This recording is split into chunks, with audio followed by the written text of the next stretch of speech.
Republic ഡേന് ഇതാ ഒരു അടിപൊളി സർപ്രൈസ്. മേജർ രവി മോഹൻലാൽ കൂട്ടുകെട്ടിന്റെ 1971 ബിയോണ്ട് ബോർഡേഴ്സിന്റെ പോസ്റ്റർ കറക്റ്റ് ആയിട്ട് റിപ്പബ്ലിക് ഡേന്റെ അന്നാണ് ഇതിന്റെ പോസ്റ്റർ റിലീസ് ചെയ്തത്. ജാനുവരി 26 സ്പെഷ്യലായിട്ട് കേണൽ മഹാദേവൻ രംഗത്തിറങ്ങിയാൽ പിന്നെ പറയണോ? ഇതിൽ പരം ഒരു ത്രില്ലിംഗ് അനുഭവം വേറെ ഉണ്ടോ?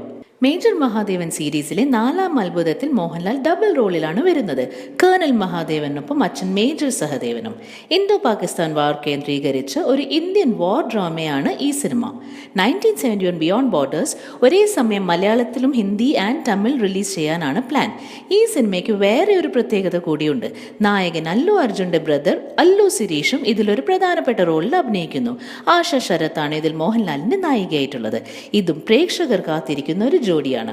ഇതിനിടയിൽ മലയാളത്തിൽ വേറെ ഒരു സംഭവം കൂടി നടക്കുന്നു. തമിഴ് ആക്ടർ വിശാലിന്റെ ഡെബ്യൂ മലയാള ചിത്രത്തിന്റെ ഡിസ്കഷൻ നടന്നുകൊണ്ടിരിക്കുന്നു.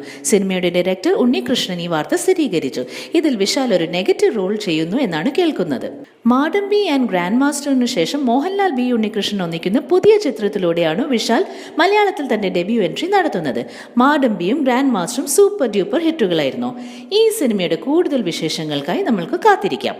ഇങ്ങനെ പറഞ്ഞു അതിലും സിസ്റ്റർ ആണെന്ന് പറഞ്ഞപ്പോൾ ഞാനിങ്ങനെ ഒന്ന് ഒരു ഈശ്വര ഈ സൂപ്പർ സ്റ്റാറുകളുടെ ഒക്കെ സിസ്റ്റർ ആവാൻ കേരളത്തിൽ ഇപ്പം ഞാനേ ഉള്ളൂ എന്നുള്ളൊരു അവസ്ഥയായി. പക്ഷേ